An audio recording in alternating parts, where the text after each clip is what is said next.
সড়ক দুর্ঘটনায় লক্ষ্মীপুরের একই পরিবারের 7 জন মানুষ মৃত্যুবরণ করেছেন। তো আমরা সামাজিক যোগাযোগ মাধ্যমের কল্যাণে জানতে পেরেছি যে লক্ষ্মীপুরের ওমান প্রবাসী একজন ভাই, তিনি দীর্ঘদিন পর বাংলাদেশে আগমন করেছিলেন।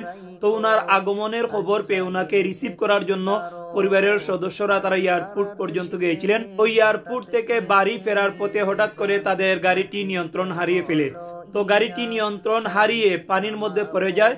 পানিতে পড়ে যাওয়ার পর প্রবাসী সহ মোট 3 জন মানুষ গাড়ি থেকে বের হতে পেরেছিলেন।